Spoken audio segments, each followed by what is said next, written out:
Assalamualaikum warahmatullahi wabarakatuh, teman-teman. Jumpa lagi semuanya.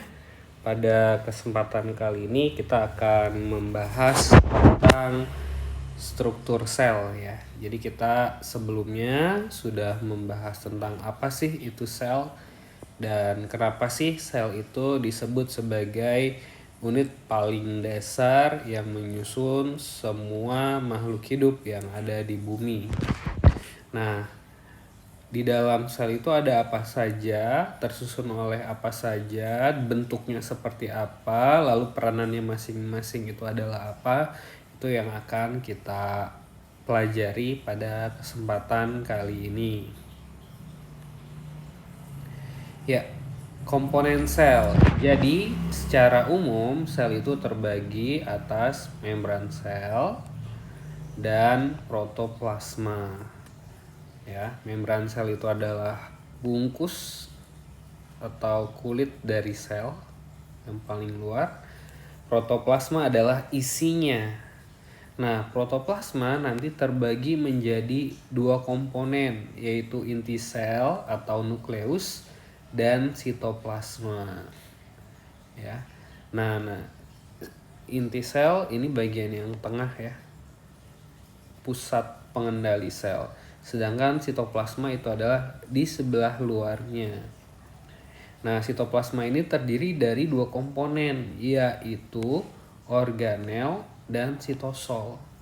Ya, organel ini yang ini ya, ada mitokondria, RE, badan Golgi, sitoskeleton, mikrotubulus dan lain-lain. Nah, untuk sitosol sendiri itu adalah komponen dari sitoplasma yang tersusun dari cairan ya. Jadi air yang ada di dalam sel ya itu disebut dengan sitosol.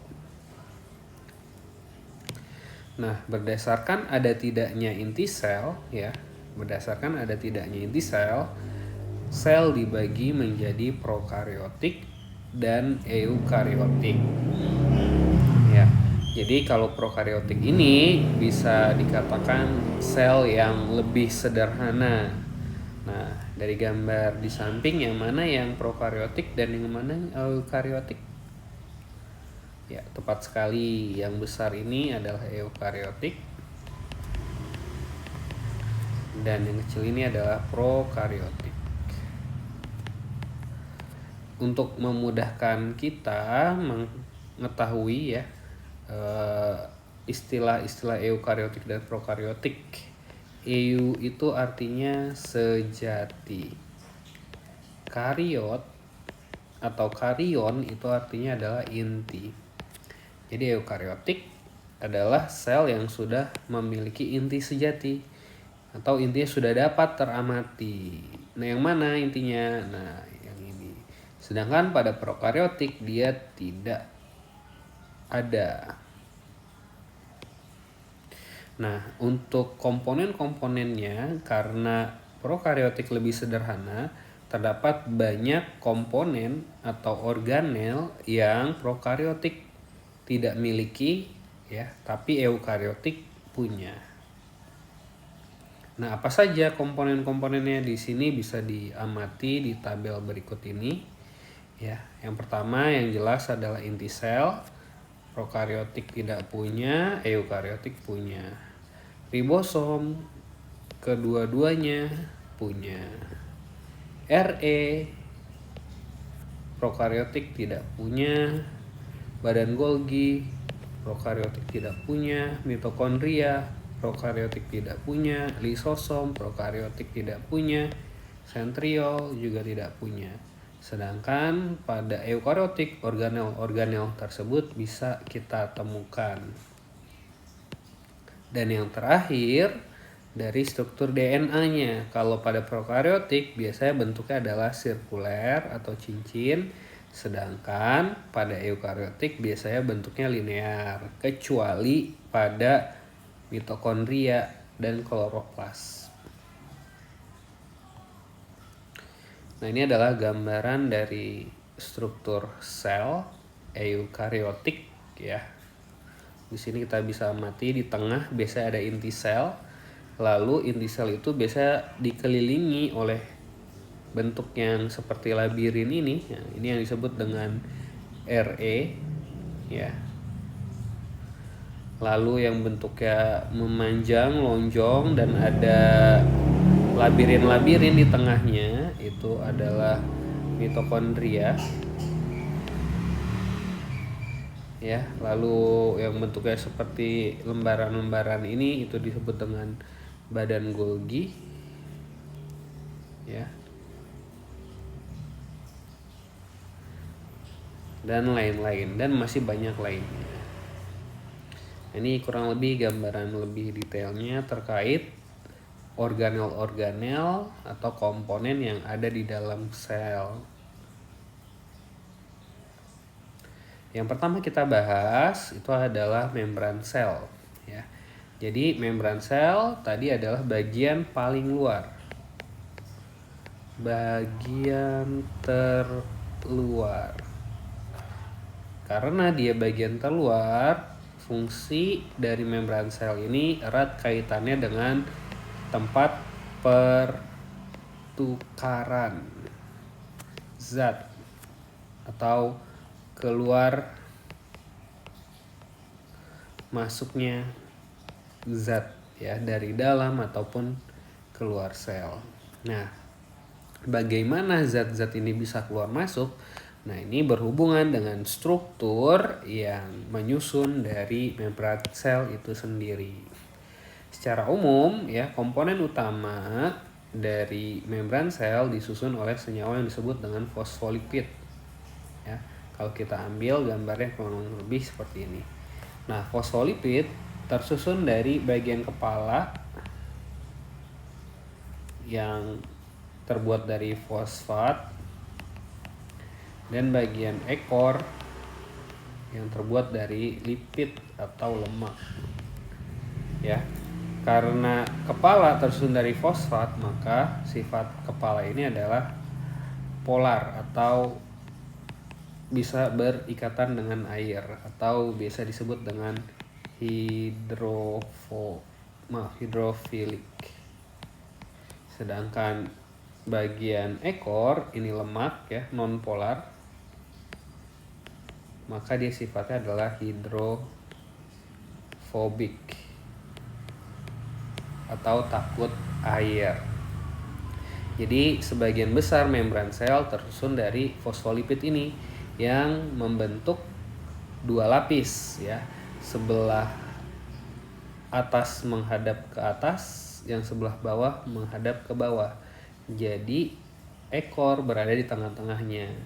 Kenapa struktur ini bisa terbentuk? Karena di bagian luar dan dalam sel nanti kita bisa menemukan air ya. Jadi mereka akan terperangkap di tengah-tengah untuk bagian ekor atau bagian lipid dari fosfolipid.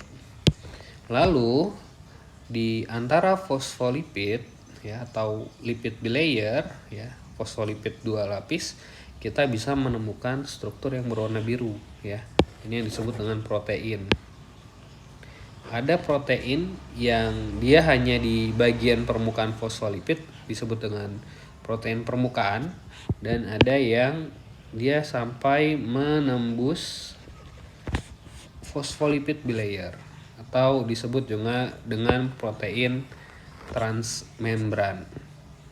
Fungsinya dari protein ini macam-macam ya. Ada yang bersifat sebagai enzim, ada yang berperan sebagai untuk transport, sebagai jalur masuk dari benda-benda atau zat-zat dari luar atau ke dalam sel.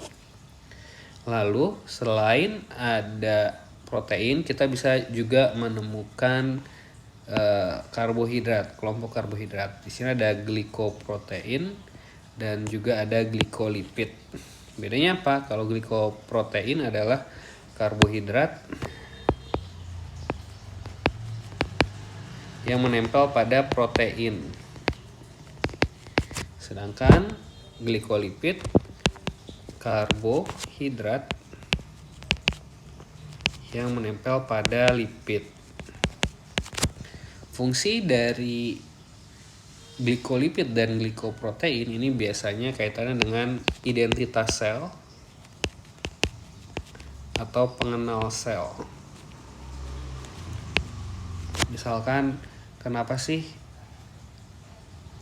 virus HIV itu hanya menyerang sel darah putih, ataupun virus COVID-19 hanya menyerang organ pernafasan kita? Karena mereka punya tanda pengenal ini di tiap selnya dan saling berkesesuaian. Dan terakhir, di membran sel juga kita temukan kolesterol, ya. Kolesterol ini adalah kelompok lemak, ya, tapi mungkin secara karakteristik agak berbeda dengan lemak yang seperti kita sudah pelajari di bagian biomolekul. Nah, ini adalah penjelasannya. Jadi pada permukaan membran terdapat karbohidrat, ya,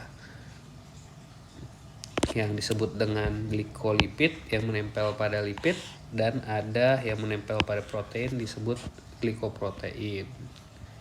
Nah, fungsi membran sel secara umum adalah mengontrol keluar masuknya zat dari atau ke dalam sel dan sebagai pelindung agar isi sel tidak keluar.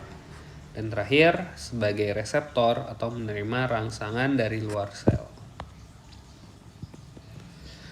Organel sel yang kedua, ini ada nukleus atau inti sel, ya. Jadi nukleus atau inti sel ini merupakan bagian paling penting, ya.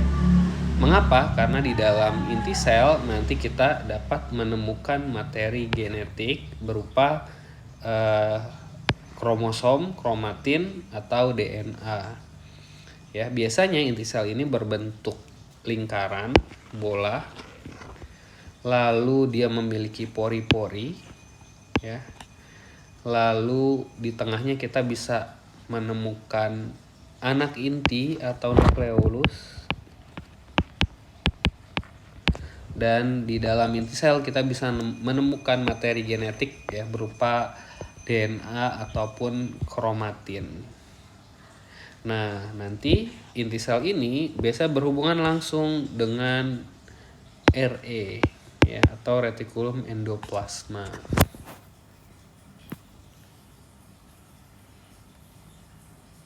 Nah, ini adalah gambaran untuk inti sel apabila diamati di bawah mikroskop elektron.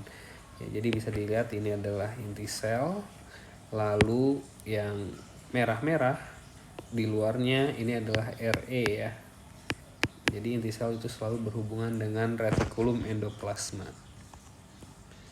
Ya, organel yang berikutnya adalah mitokondria, ya, bentuknya dia lonjong dan bisa dilihat di sini dia memiliki dua lapis membran, ya, outer membran dan inner membran.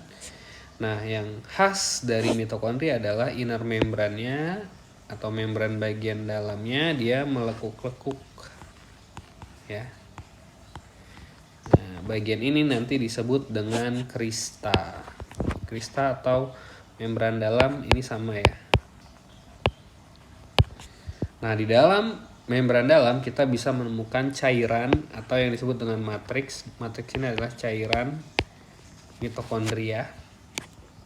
Dan di dalam matriks ini kita bisa menemukan DNA dan juga ribosom, ya. Nah, fungsi dari mitokondria ini sangat vital, yaitu untuk menghasilkan ATP atau energi. Biasanya organ-organ yang memiliki kebutuhan energi yang cukup tinggi, biasanya mitokondria ditemukan dalam jumlah yang sangat banyak. Berikutnya ada kloroplas. Kloroplas mirip dengan mitokondria, dia juga cukup spesial, organel yang cukup spesial. Dia juga tersusun dari dua lapis membran, inner dan outer.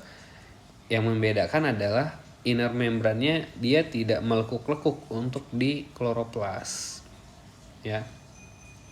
Lalu nanti di bagian dalam dari membran dalam kita menemukan cairan, ya, yang disebut dengan stroma, dan ada lempengan-lempengan atau lapisan-lapisan membran yang disebut dengan tilakoid. Nah, tilakoid ini akan menumpuk ya, membentuk yang namanya granum. Nah, di stroma dan tilakoid inilah proses fotosintesis ya itu akan terjadi. Nah, sama seperti mitokondria ya, kloroplas juga memiliki DNA dan ribosomnya sendiri ya. Nah, ini adalah gambaran kloroplas di bawah mikroskop elektron. Nah, bagian yang lempengan-lempengan ini ya, tumpukan-tumpukan ini ya, ini yang disebut dengan grana. Nah, cairan di tengahnya ini adalah stroma.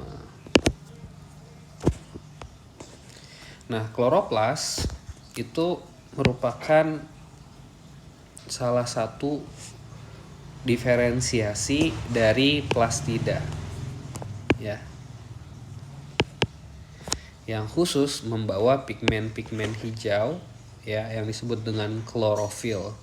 Nah, adapun pigmen lain yang mungkin dibawa pada plastida ini ya, selain pigmen hijau nanti ada yang disebut dengan kromoplas, vanilloplas, ataupun ketika daun mulai menguning, kloroplas akan berubah menjadi gerontoplas ya. Nah, selain membawa pigmen, plastida juga berperan untuk menyimpan zat-zat terutama makanan ya, nanti yang disebut dengan leukoplas. Nah, ini terdiri dari amiloplas untuk menyimpan amilum, proteinoplas untuk menyimpan protein, dan elaioplas untuk menyimpan cadangan lemak. Nah, karena asal usulnya sama ya, boleh jadi nanti leukoplas bisa berubah menjadi kloroplas, ataupun kloroplas juga bisa berubah menjadi leukoplas. Contohnya kalian bisa temukan pada kentang. Nah, biasanya kentang itu berwarna kuning krem ya, tapi ketika kentang ini terekspos atau terkena cahaya matahari ya, ada bagian-bagiannya yang akan berubah menjadi hijau. Mengapa hal itu dapat terjadi? Ya, seperti gambar sebelumnya, kloroplas dapat amiloplas atau leukoplas, dia dapat berubah menjadi kloroplas apabila terekspos oleh cahaya matahari. Oleh sebab itu, kentang ini dapat berubah menjadi kehijauan. Nah, apakah kalau kondisi seperti ini aman untuk dikonsumsi? Nah, ini teman-teman perlu cari tahu lagi, karena ketika proses perubahan dari amiloplas menjadi kloroplas, nah pastinya ada reaksi-reaksi kimia yang terjadi. Nah, apakah hasil dari reaksi kimia itu aman bagi tubuh kita atau tidak? Nah, itu perlu kita cari tahu. Silahkan teman-teman cari tahu ya. Kalau udah tahu silahkan bisa tuliskan di kolom komentar. Nah, organel-organel yang telah kita bahas tadi itu adalah organel-organel yang sangat spesial. Mengapa? Karena dia memiliki membran ganda. Nah, mengapa mereka memiliki membran ganda sedangkan organel-organel lain itu hanya bermembran tunggal? Nah, ini erat kaitannya dengan peristiwa terbentuknya organel-organel ini. Nanti teman-teman bisa cari ya kaitannya dengan sistem atau mohon maaf bukan sistem ya, tapi kaitan dengan teori endosimbiosis ya. Jadi Double membrane atau membran ganda pada organel-organel kloroplas dan mitokondria ini berkaitan dengan teori endosimbiosis ini. Nah, selain mereka bermembran ganda, kloroplas dan mitokondria juga memiliki DNA mereka sendiri dan ribosom mereka sendiri. Nah, itu juga berhubungan dengan teori endomembran ya. Tapi kalau kita hubungkan dengan fungsi mereka sangat-sangat spesial, sangat-sangat penting dalam proses pembentukan energi ya, baik itu respirasi ataupun fotosintesis. Ya, mungkin untuk pembahasan struktur sel untuk bagian pertama cukup sampai di sini. Apabila ada yang ingin ditanyakan atau didiskusikan, silahkan bisa tuliskan di kolom komentar. Kita akan ketemu pada sesi berikutnya untuk membahas organel sel yang lain. Sekian, Assalamualaikum warahmatullahi wabarakatuh.